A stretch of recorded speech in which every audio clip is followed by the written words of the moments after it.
Okay, so it is story time with Roy. This is the beginning first chapter of the first story, The Debt, and I'm going to read it to you. So here we go. Chapter 1. And God spoke all these words, saying, I am the Lord your God, who brought you out of the land of Egypt, out of the house of bondage. You shall have no other gods before me. The Bible, Exodus 20:1-3. Why are men so quick to blame the gods for the things they do? Homer's The Iliad. Madame Zutan had just decided to close her shop for the night.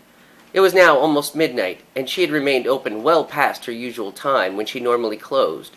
She had only remained open this late because, with the carnival going on just up the road, on the farthest edge of town, not far from her shop, she was hoping that some of the revelers would perhaps stop in to satisfy their curiosity, maybe even purchase something on their way to or from the festivities.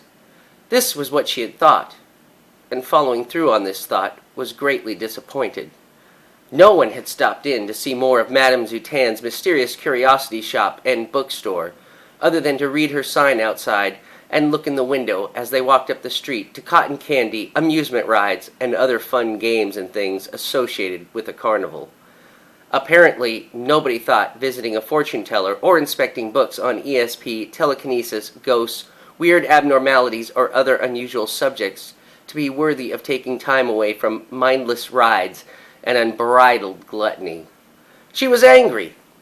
She felt a fool staying open this late for no reason, other than to sit at her table with her crystal ball in front of her, peering out her front window like a shut-in, watching those wretched, horrible, terrible, foolish people pass her and her shop by for hours. Didn't they know she was waiting for them? Didn't they know she needed them? She sighed. The reason for her anger was now so clear in her mind. She wasn't really angry at them. She was just frustrated and disappointed. Truth be told, she'd been looking forward to the carnival for weeks. She had hoped with all her heart that she would have a big night, that she would make lots of money. After all, she needed money to pay her bills to stay open, and that she would get to share her love of the supernatural with others. A pleasant conversation, perhaps, with some kindred soul who might share her interests. A chance for her to feel needed and wanted, and perhaps to feel accepted. Now the carnival had come, and nothing had changed. Mandy Copeland was born in a small town in New Mexico. Her mother, a beautiful Latina woman born in Brazil with long dark hair and beautiful dark eyes, had won the heart of a somewhat well-off businessman of European descent who had brown hair and green eyes. Mandy had been born with her father's green eyes, but she had received the attractive figure of her mother and her dark hair. In other words, she was a knockout. So attractive and lovely was she that men were sure to stare at her wherever she went. Yet though she had no trouble attracting men, they were also sure to run away when they found out her hobbies and interests. Most had a hard time keeping a straight face as she talked about them.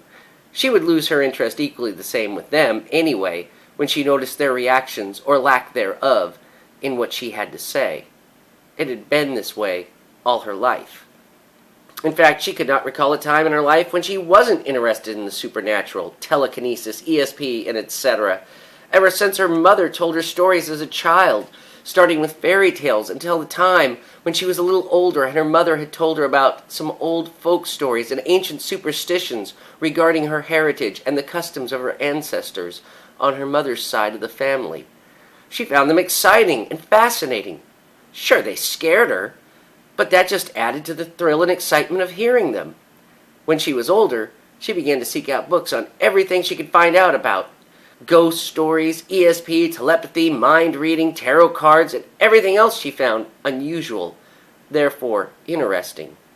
A hobby that, in the end, her parents had not approved of. At first they thought it was a phase that she would grow out of, but as she grew older, she only became more obsessed, until they thought she might be losing grasp of her faculties. They could never understand that above all she wished in her heart that she herself had ESP or telekinesis or something unusual. Anything would do. She often fantasized that one day she would discover that she had the power to read minds and see the future and help people, that she could talk to ghosts and find out what ailed their spirits and then help them to cross over. Her thoughts may seem as odd and unusual, but her heart was truly made of gold. She was not interested in fame or fortune or glory, just to have the ability to do great good.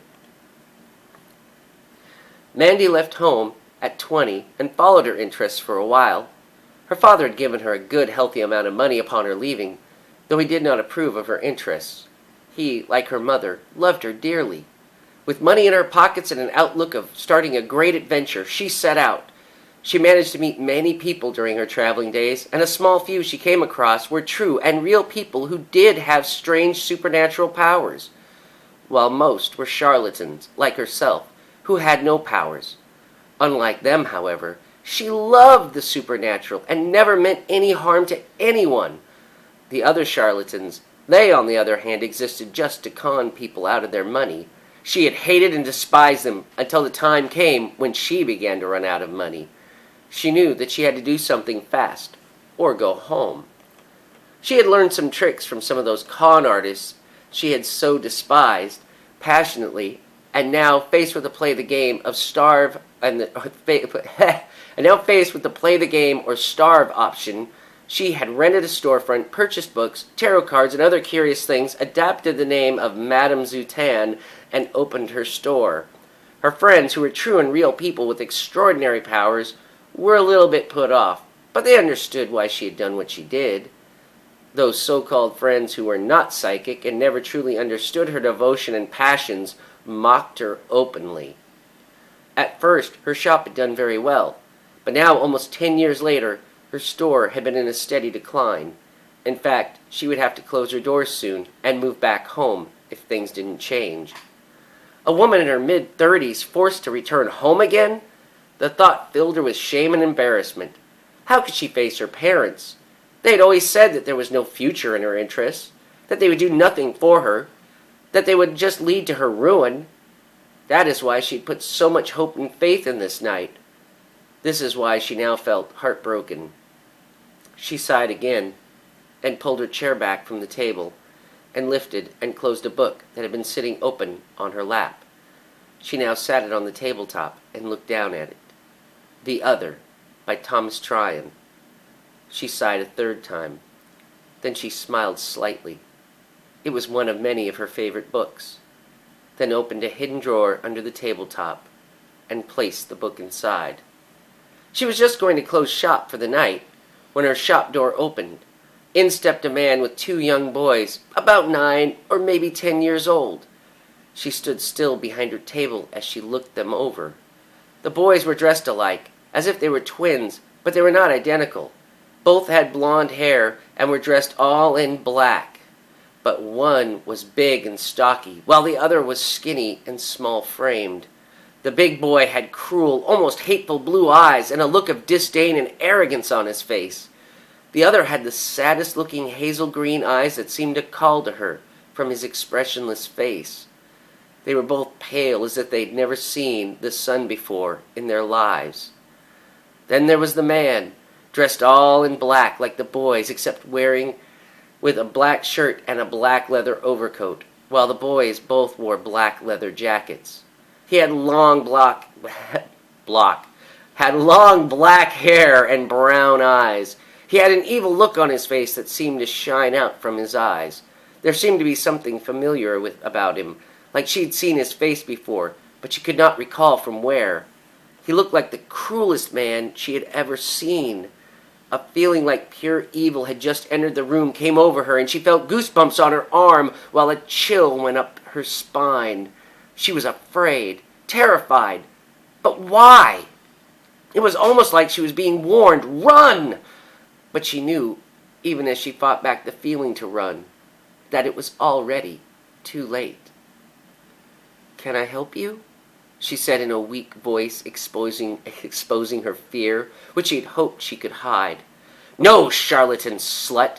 Your punishment is upon you, and we will help ourselves," the man said in what sounded like possibly a German accent, with a wicked smile on his lips, As he said this, he stretched his right hand out, and the keys to the shop that had been lying on the table flew through the air and straight into his hand, almost 12 feet away. "To you," he said, with a wicked laugh, as he turned and locked the door behind him. The boys were both staring at her, and both of their eyes were now glowing a bright red. Her eyes widened with fear as she saw the shades to both her front door and her front window close by themselves. She tried to move from the table, to run away, but she found she could not move. She felt like some strong, heavy force was holding her, unable to move a muscle. "Boys, prepare her," the man ordered, as he had now turned around and was looking at her with a huge grin. She looked anxiously back at the boys, whose eyes were still glowing.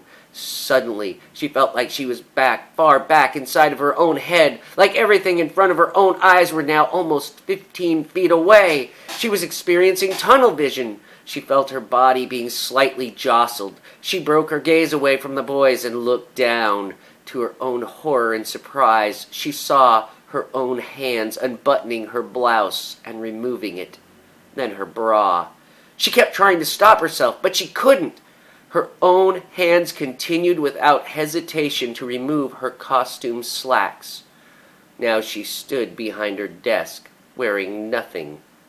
She stood behind her table, wearing nothing but a black thong, a black garter belt with stockings, and her black high heels. She started to scream, but just as she started to, she felt her face struck. It was her own hand that slapped her hard. She was stunned. "Silence her!" the man said with a flash of anger in his voice.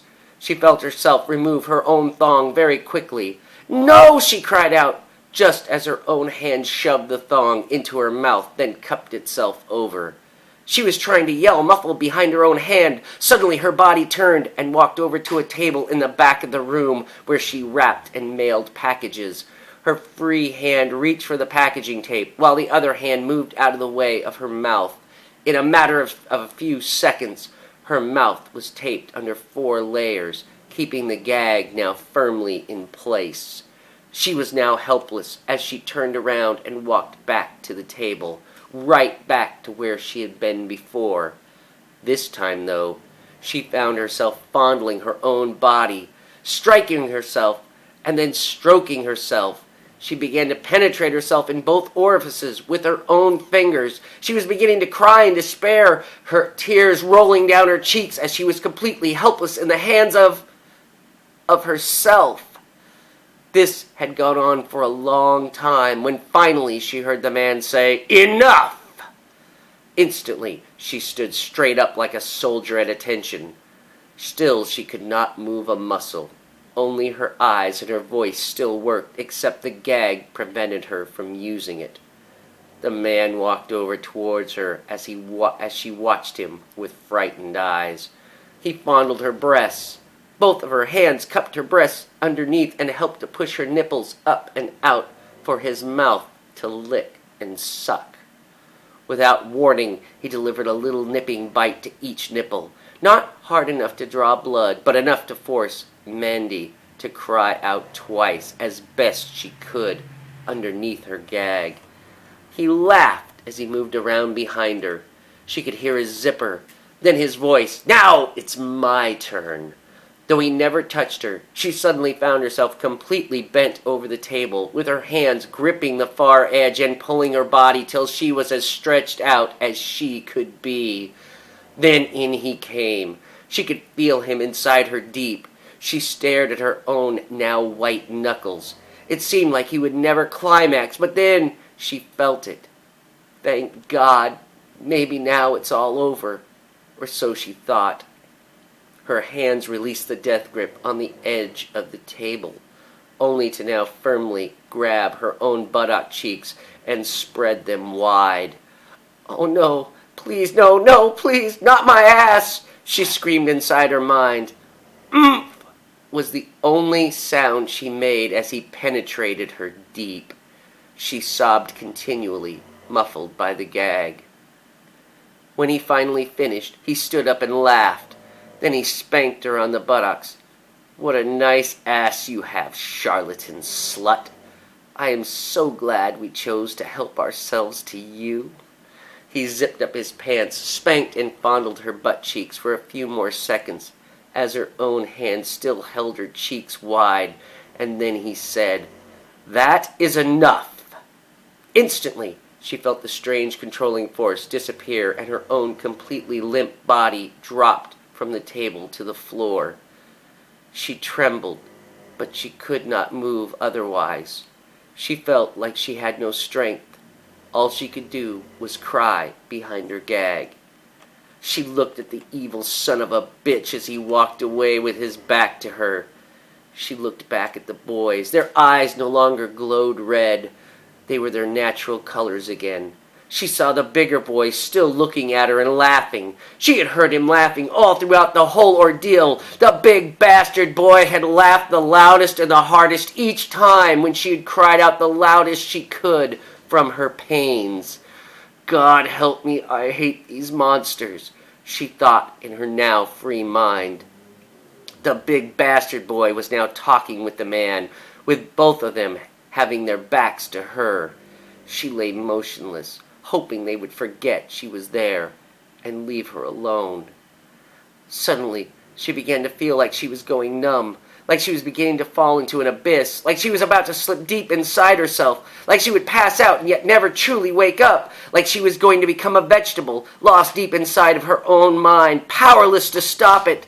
Then she turned her head slightly and started with fear even as she slipped further into the abyss. As a fresh set of tears began to stream down her face, she saw the smaller boy now standing close to her. "Please don't hurt me. Please don't hurt me. I will do anything you want. Just please don't hurt me anymore," she thought, and pleaded to the boy with her eyes as the tears streamed down her cheeks. She knew she was lost. Too late for her. She was never going to be free of the prison of her own mind for the rest of her life.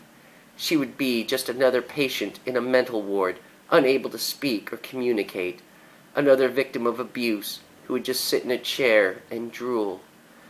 Just before the dark cloud completely covered her vision, as the abyss swallowed her, she saw that the boy's expressionless face had changed. It was then she saw a real legitimate look of tenderness and concern on his face. The first expression of emotion on his face she had seen since she had first saw him. His eyes suddenly glowed red, but before she could react to her fear and slip completely away safe inside her mind, she saw his eyes glow green and could feel him inside of her head. He had forced his way in, but now she was somewhere else. The dark cloud had vanished. She felt like she was not in her own body. But that's impossible, she thought. She felt like she was confined inside of the boy's mind. "You are all right. I won't hurt you anymore," she heard a voice say.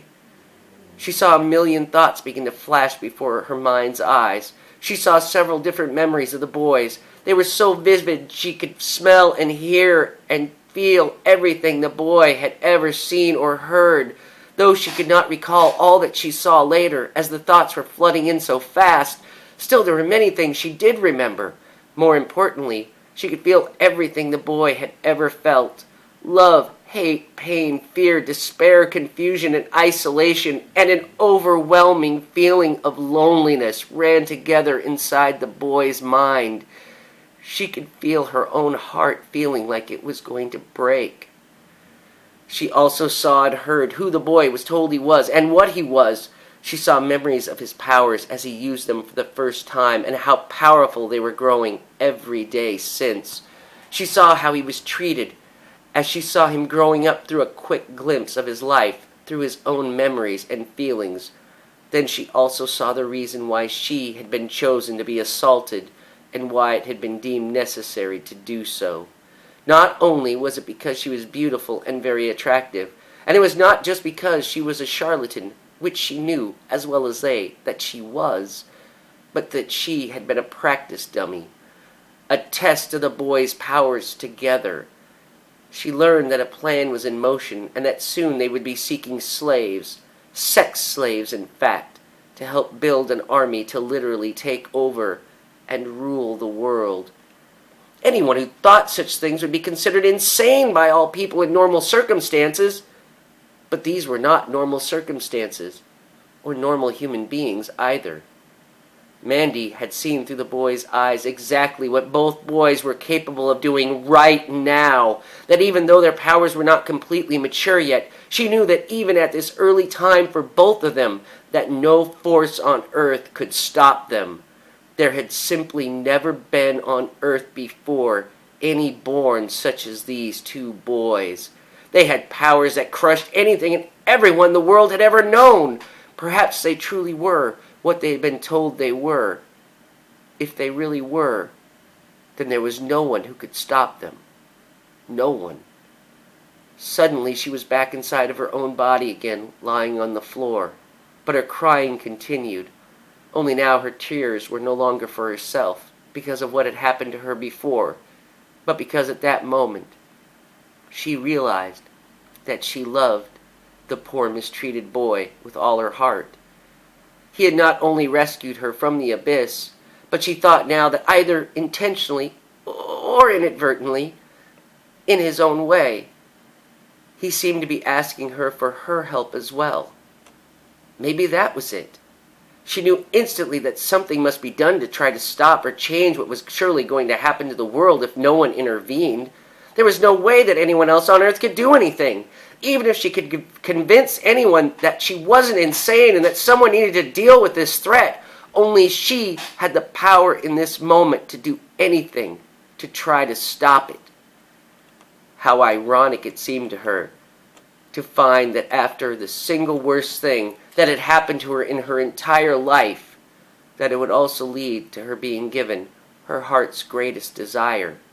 She had a glimpse of what it would be like to have great supernatural powers. And not just any powers, but to truly feel the power of one of two of the most powerful beings to have ever walked on earth that she knew of.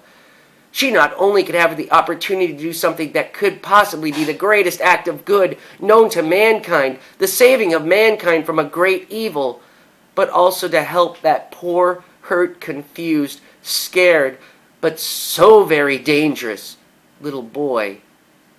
She saw his eyes flash red for a split second. She dropped her eyes again in fear. She heard a voice inside her head. "They must not know what has happened just now. I'm sorry for what I did to you. Please be all right.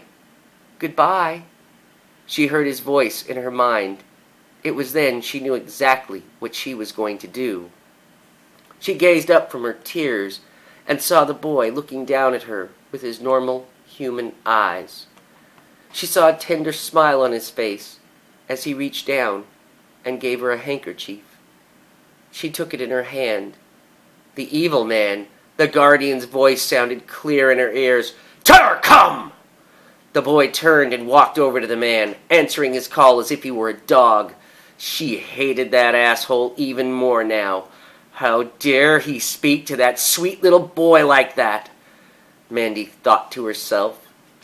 They had all started to leave, and she began to panic. She could not let the boy leave alone. As she watched them walk out the door, she climbed to her feet, desperately fighting to stand up. She had just enough time to put her slacks and blouse back on and run out the door behind them. She began to take the tape off of her mouth and pull her thong out of it. She put the thong into her pocket and called out, "Masters! Masters, please! Take me with you! I beg of you to allow me to serve you as your slave! I cannot bear to be parted from you!" She had hated to say these things, especially to the asshole of a man. But she had to. It was the only way. They all turned as she ran up to them. She fell to her knees in front of them, but especially in front of the asshole, taking his hand tenderly, like it was he who she really cared for. She knew it would be him who would decide. "I promise I will please you in all ways. I will never disobey you, and I pledge that I will surrender myself to you fully and completely, always." Mandy was desperate. The man got another wicked smile on his face, and after a long pause said, "And so you shall, charlatan slut, and so you shall." He pulled her to her feet and ordered her to walk in front of them, with her slacks undone. She walked in front, holding her slacks up with both her hands, as she made sure that her slacks did not fall down, yet making sure her buttock cheeks were completely exposed to the view of her new masters. As they walked, the guardian and the horrid boy rubbed Mandy's ass and slapped it, while the smaller one walked a little behind the others. His eyes glowed red, unnoticed by anyone, then turned green. Mandy heard a voice in her head again. "Why are you doing this?" "Because I want to help you to be strong. I want to show you that all the things that you've been told and taught by that asshole of a man is not the only things that you need to know. That there is also love and kindness and tenderness and mercy in life. His ways and so-called knowledge has been twisted to evil. His truths are twisted into lies that he teaches you are true. But there is also a way of good and real truth. I want to help you with your confusion. I know you feel these things inside of you, and always have, even though both of those bastards have tried everything possible to drive those feelings out of you. You do not have to be like them. You can grow up to be your own man. I know you have the strength and the power to be a very great man one day. And maybe one day, when you are older and your powers are ready, you will stand up to them both and defeat them, to stop them from the evil they plan. But until that time, I will help you to see the truth and keep you strong to hold it. To them, I will be a slave, but to you, I will be both your obedient slave and in private, when no one else can hear, I will be your teacher, and I will be your friend." "But they will kill you if they ever find out," Ter responded. "That is why we must never let them suspect anything. You must act the same as them. Now spank me and rub my ass the same as the other two are doing. They must never find out what is going on between you and I, or I definitely will be killed. My life is now in your hands." Mandy said. "Yes, teacher," Ter answered. Ter's eyes went back to their natural color as he ran forward and laid a hard slap right on her right buttock cheek. Mandy staggered for a step or two under the force of the slap. The man laughed. "Well, well, Ter, you may become a man yet someday." That is good, Ter, she thought to herself. How proud she was that he had listened to her and had done what she had told him to do. The bigger boy's face turned sour as curdled milk when he saw how the man reacted to Ter, and then laid an even harder slap on Mandy's left buttock cheek, making her eyes well with tears as she staggered and almost fell down, making the guardian laugh even harder than before. "And you, Thor, are a man already." They walked on, and while the other two kept on with spanking Melody's buttocks, and then rubbing their hands across her cheeks roughly, she could feel Ter spank her, and then rub her cheek wherever he struck her, but not in a sexually aggressive way like the others, but as if he was trying to secretly take away the sting of the blows. "Thank you for the effort," Mandy thought, and weakly smiled as the big town clock in the distance rang 3 o'clock in the morning. No one saw the public spectacle that night of the group as they left the small California town, walking off into the desolate terrain crossing into Mexico. None there ever saw Mandy Copeland, alias Madame Zutan, ever again, as she became a missing person, and her shop was closed to never reopen. End of chapter 1.